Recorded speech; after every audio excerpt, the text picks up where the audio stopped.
Welcome to Impact, the online training series designed to encourage the development of leaders who impact kids. During this second video segment on ministering to children in crisis, we will focus on the issues of divorce, bullying, and depression. Every person in a family feels the effects of a divorce. Divorce is not a one-time event in a family's life. It's an event that changes every spectrum of life for a child. A child will go from a home with two parents to a single-parent home. They may possibly have life changes due to a reorganization of living arrangements, school placement, and finances. Because children measure love by physical distance, the removal of one parent from the home leaves children assuming that the parent does not love or value them enough to stay. It is hard for children to deal with their emotions and express them to those around them.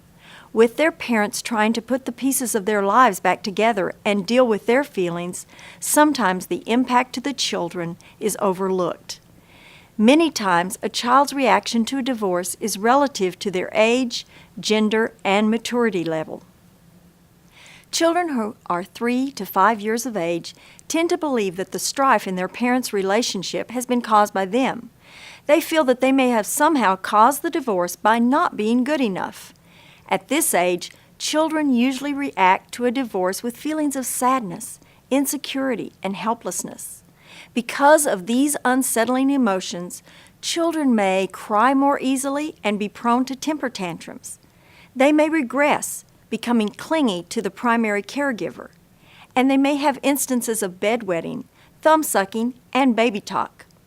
Physical illnesses like stomach aches may appear.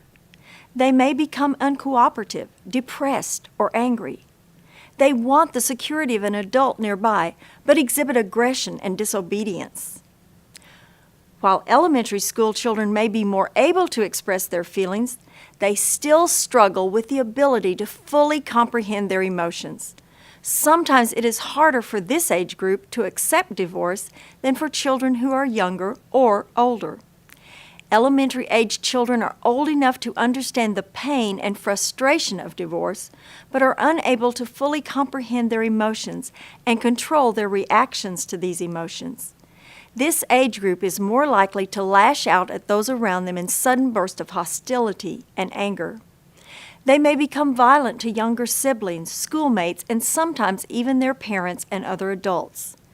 They may experience grief, embarrassment, resentment, divided loyalty, intense anger, depression, rejection, and they may have physical symptoms of illnesses such as headaches or stomach aches.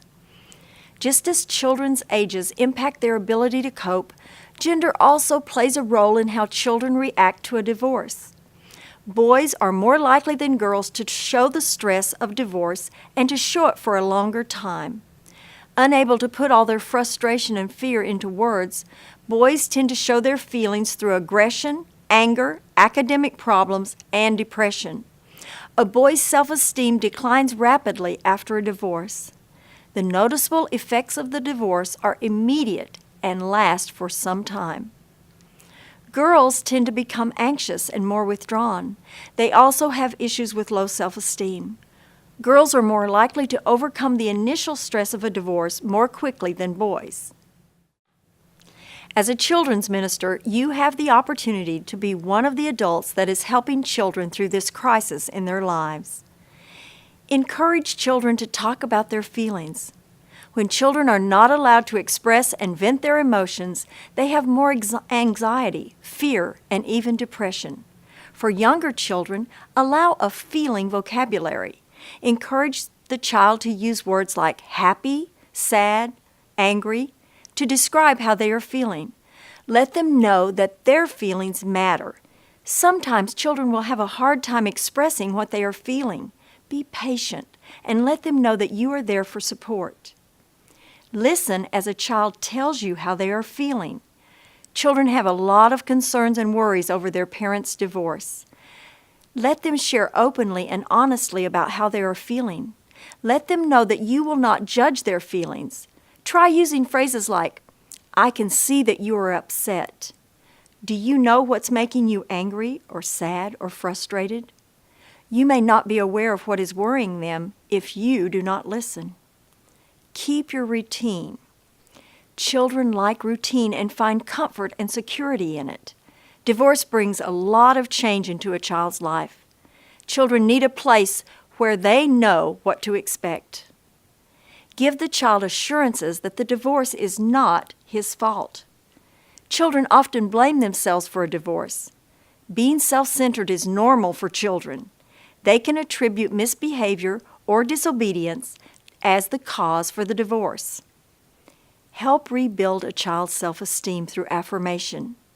If a child is doing a good job, let him know. Divorce can bring about low self-esteem, so help the child feel proud of a job well done. Make ways for him to succeed in tasks. Work together with your church family to provide support for the family. Stress and problems associated with divorce are physically, mentally, and emotionally taxing. Encourage the family with cards, letters, phone calls, and home visits. Try to find ways to help with day-to-day responsibilities such as housework, meal preparation, or yard work. Be aware of custody concerns. Make sure that the parents feel safe knowing the child is with you. Offer resources through books, videos, counseling, or child care. Make sure to include the family in activities. It's normal for a family going through a divorce to feel shame or embarrassment. Let them know that they are loved and wanted. When you are ministering and interacting with children who are going through a divorce, try to stay away from comments like, "I know how you feel." You'll still get to spend time with your mom or dad. Your dad or mom was wrong to do what they did. God hates it when moms and dads get divorced. Statements like these often denigrate or demean the child's feelings. Because the child still loves both parents, be sure not to take sides or criticize the actions of a parent. The church is supposed to be a place of love and acceptance for all people, and we want to be sure that our statements don't bring condemnation to the family. This can cause the family to feel guilt and shame that will keep them from coming back to the church. Instead, try to use phrases like, "I'm here if you need to talk to someone or just have someone to listen to you. Can I pray with you? I care about you, and so does God." Statements like these show your love and concern for the family. It shows that you are not judging them for past or present actions, but you will be there as a loving supporter. You have the opportunity to model God's love in these moments. Unfortunately, the number of families going through divorce only seems to be increasing, and the pain, shame, and guilt isn't decreasing. For families going through the trial of divorce, life can be overwhelming. These are the moments for God's church to step forward and shine His love to parents and children who are hurting. Remember that as a church, we are to model Christ-like behavior to these families. Be sure to pray for the parents and children and not take sides. Be a model of forgiveness and reconciliation.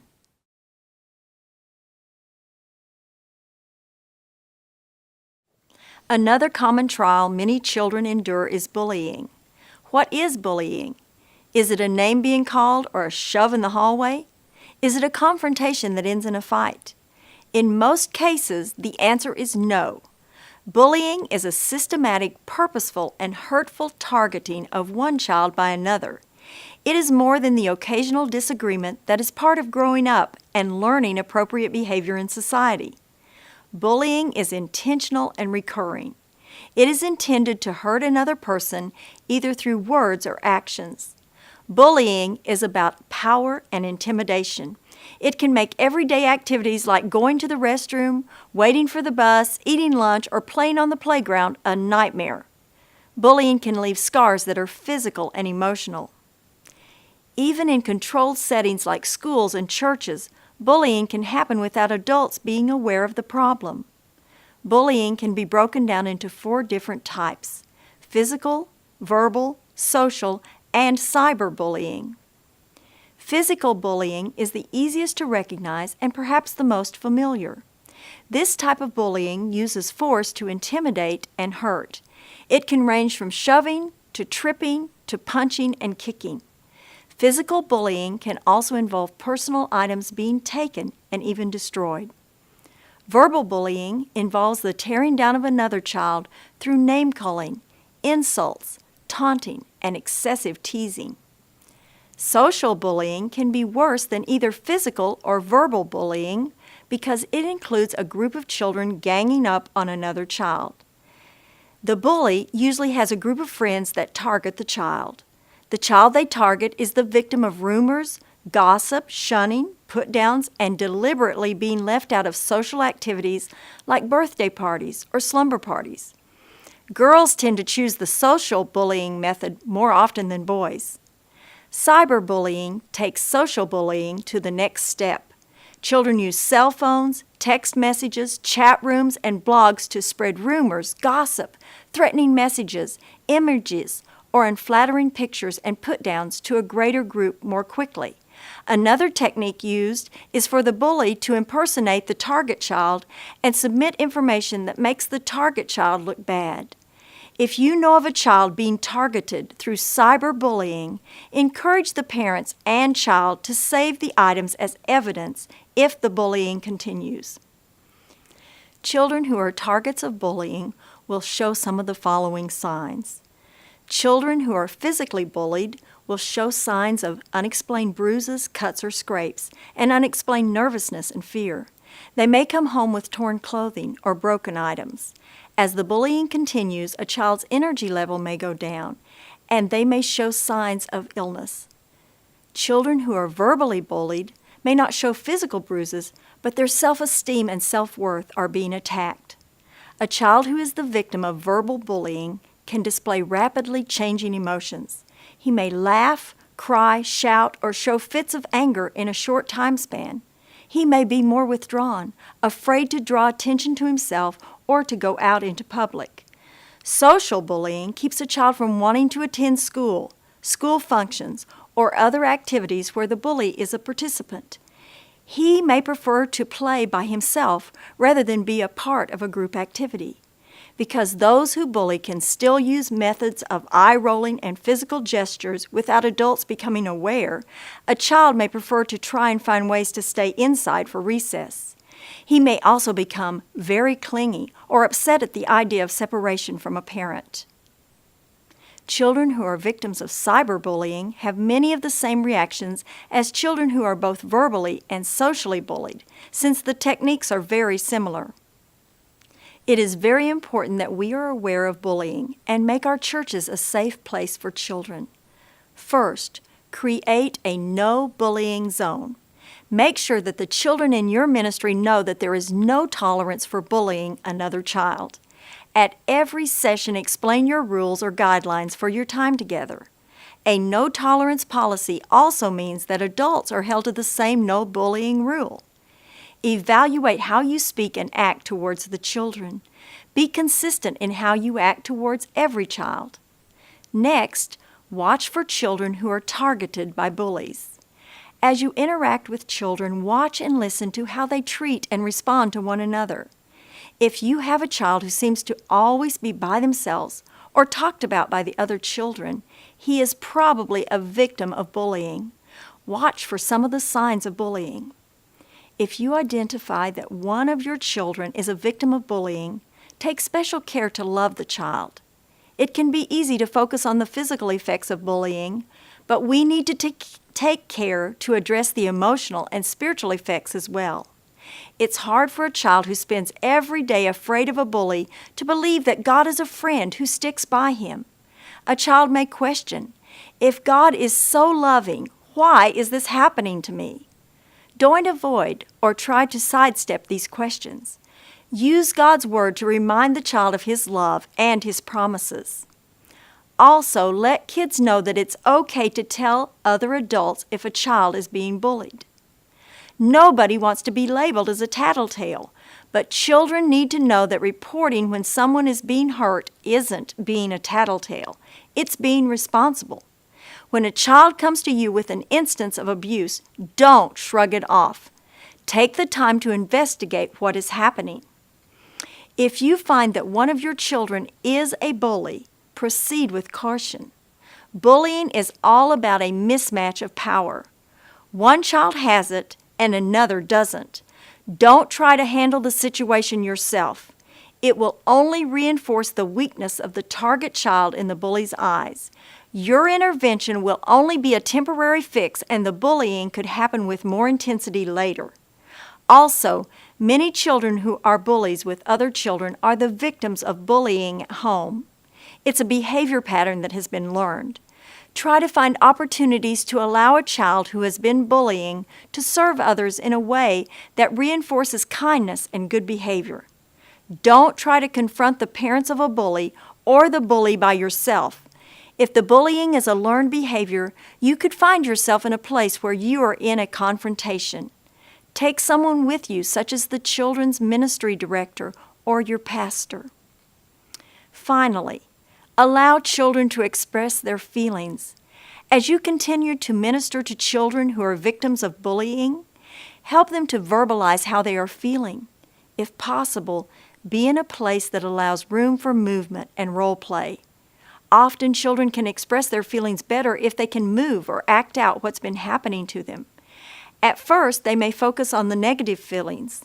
Allow them to share how they are feeling and then try to help them find comfort and healing for these negative feelings. For example, many children who are bullied have low self-worth. Share with them stories from your life where God helped you find your worth in Him, as well as scriptures telling the child of God's love. When a child is being bullied, it impacts many aspects of the child's life. It affects a child's school performance, self-esteem, and emotions. Bullying causes stress and fear in his life. Claims of bullying should be taken seriously and handled with care. When you are interacting with a child who is being bullied, you want to be careful. Don't make statements like, "It's only words. Words can't hurt you. Just ignore him and he'll go away. Just toughen up. You're going to have to fight back if you want to be left alone. God will protect you if you believe He will." Statements like these diminish what the child is going through, making him think if only he were a little stronger, better, or had more faith that everything would be okay. Telling a child to fight back against a bully will often only cause the situation to get worse rather than better. Instead, try to share comments such as, "Telling me was the right thing to do. I care about what happens to you. You are a great kid. I know that God wants you to do great things." Remind the child that Jesus is the one we can look to as our ultimate example. In John 13, we read of how Jesus washed His disciples' feet. He knew Judas would betray Him and that Peter would deny Him, yet He washed their feet as an example to us. Share with the child the truth that Jesus faced His share of bullies, and He understands what it is like to be hurt, insulted, rejected, and tormented by others.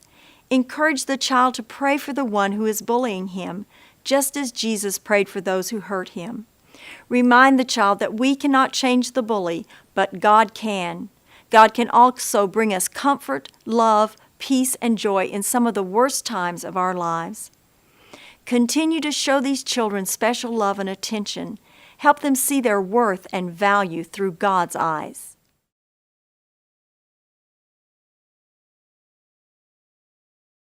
When considering times of crisis, depression is often overlooked because it is not a situation we associate with children. When most adults think of childhood, they think of a carefree innocence, happiness, fun with friends and family, trips to the park, and lots of joy. As children grow, we also know there will be moments of frustration, sadness, and hurt mixed in with the good times. It's a natural part of growth and development to have moments of sorrow mixed in with moments of joy. What happens, though, when the moments of sadness won't go away? For many children, the feelings of sadness, hopelessness, and sorrow don't go away. It's often hard for adults to understand why the child doesn't just bounce back from these times of sadness. Many question what could possibly be so bad that the child just can't get over what is causing the sadness. It is important to understand the difference between emotions and depression. Emotions are how a person feels at a certain moment. They can change quickly depending on a person's situation. For example, a child can be laughing at play and then burst into tears when he is called to dinner. Depression, however, is a state of feeling that lingers. It's often called a mood disorder because the word mood defines how a person feels over a sustained period of time. Depression is a long-lasting state that can affect every aspect of a child's life. It can last for days, weeks, months, and even come to a place where the child's life may be in danger because of the side effects. Depression is a complicated condition that can be hard to recognize. Because other conditions like attention deficit disorder, abuse, learning disabilities, substance abuse, or even hormonal changes have the same group of symptoms as depression, many parents and medical professionals struggle to make an accurate diagnosis. Depression can also be overlooked because it often accompanies other mood disorders like bipolar disorder, obsessive-compulsive disorder, anxiety, and separation anxiety. Children with depression often react differently than adults with depression. Depressed children can show signs of aggressive behavior, irritability, hyperactivity, or delinquency. Common causes of depression include a death in the family, parents divorcing, bullying, unresolved grief, guilt, learned feelings of helplessness caused from low self-esteem, a breakup with a boyfriend or girlfriend, stress due to school or family dynamics, and genetics. Many children with depressed parents are likely to be depressed. When this happens, a parent may be so wrapped up in his own condition, the symptoms are not noticed in the child. To better understand and recognize depression through the child's development, let's look at 4 areas: thoughts, feelings, behavior, and body functions. When you suspect that a child may be suffering from depression, ask yourself questions related to each of these areas. Consider the child's thought processes. How does a child think about himself? Does he see himself as a success or failure? Does he make comments about being worthless? Does he ever make comments about his home, the church, school, or friends being better off if he wasn't around? Consider the child's feelings. Is there a lack of interest in things that once excited the child? Does the child seem to be upset for days on end? Is the child sad or anxious for no reason? Is there a lack of desire to spend time with family and friends? Look at the child's behavior. Does the child have a problem concentrating? Is there a lack of caring about what is going to happen in the future? Is there a noticeable weight gain or loss? Watch for changes in physical body functions. Does the child complain of aches and pains even though there is no reason for them? Is there a change in sleeping habits from trouble falling asleep and staying asleep to trouble getting up? A child may also exhibit other signs of depression through social withdrawal or sudden outburst of anger and irritability. He may not function well at events or activities with family and friends. You may notice that he has an increased sensitivity to rejection or perceived rejection, like being picked on or being picked last on the playground. A depressed child may have thoughts of death shown by verbalization and drawings and may practice self-mutilation. Depression is such a powerful disorder that most of the time professional counseling is necessary. But in addition to the counseling, there are things you can do for the children in your ministry. First, assign an adult partner or mentor for the depressed child. By assigning a partner for the child, you will be giving him the extra attention he needs to help him through this time, and the mentor will be able to assist with the child's discipline issues in the classroom. When planning ministry times, give opportunities for physical movement. Physical activity has been shown to help lessen the effects of depression. You should also prepare your ministry to include and encourage all children and be aware of potential problems that can arise with a depressed child. Children who are depressed often shut themselves away from other people both physically and mentally. Create an air of inclusiveness in your ministry. Assign children to be greeters to personally welcome newcomers and show them around the church, or to be buddies to help shy children become involved. Don't allow aggression in your ministry. You are responsible for keeping all the children safe from others and themselves. Children who are suffering from depression often act out in violent ways. You may need to get the parents involved if it continues. Invite the parents to participate with you. As a last resort, if the child is behaving violently, he may have to be removed for the safety of the other children. Another way you can help a child suffering from depression is to get involved with his family. Parents with children who are suffering from depression need your love and support. The household may be struggling as they are trying to help the child. The child may be having problems with eating and sleeping disorders, aggression, and other behavior issues. Help the family put together a plan that encourages consistency and responsibility for the child. Because depression can run in a family, proceed with caution and love. The parents may also be struggling with their own depression issues. Take your concerns to your pastor for counsel. Because depression often causes children to think negatively, teach and practice positive, truthful thinking in your ministry. Pay careful attention to the words the kids use. When a child suffers from depression, you may hear him make statements like, "It would be better if I wasn't around. I'm not good for anything. No one here would notice if I was gone. I'm worthless." Address these negative thoughts with the child privately. Make sure he understands why you are concerned, and then make a plan to help the child recognize these thoughts in the future. Possibly use a hand signal or key word. When the child sees or hears that sign, he will recognize the negative pattern. Do this in a way that doesn't embarrass the child. Enlist older children who have a good relationship with God to help the child. Encourage the child to put a picture of the sign or the word in his room, family's vehicle, school locker, or anywhere else where the child needs a reminder to think positively. When working with a depressed child, always address suicidal thoughts. Don't ignore the feelings or think they will pass. If you suspect that a child is contemplating thoughts of suicide, address this with the family and with your pastor. Give the child the National Suicide Hotline phone number to keep with him at all times, or tell him to call 911. Be accessible to the child. Make sure the child knows that you care about him and that you will be there for him. Give the child a phone number or an email address where you can be reached. And don't give up. Depression is a disorder that can last for a long time and reoccur often.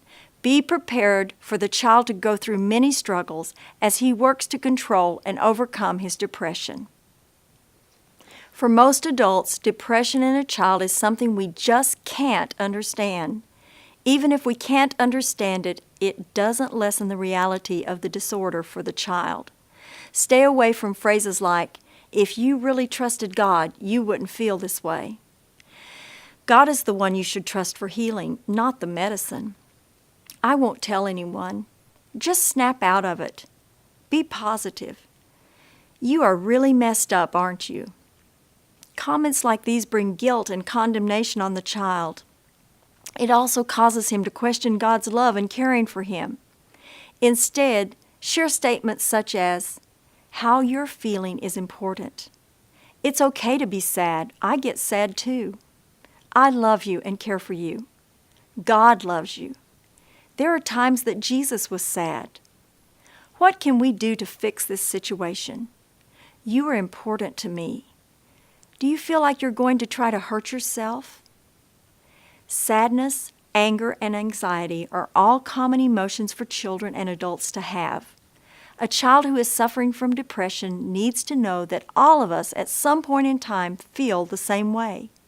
You can help these children by recounting stories from your life when you were sad, lonely, or frustrated. Tell him how you handled these feelings and that in time they did pass. Focus on the positive aspects of life and personality traits of the child. Turn the child to Jesus, his ultimate friend. That concludes this Impact training session. Be sure to watch Part 3 as we finish our discussion on ministering to children in crisis.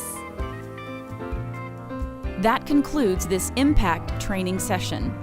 Be sure to complete the post assignment and return all requirements for this course as instructed. Thank you for participating in this section and in the Impact training series. The Impact training series is designed to help you become a more competent children's minister who will have a greater impact on the children in your ministry.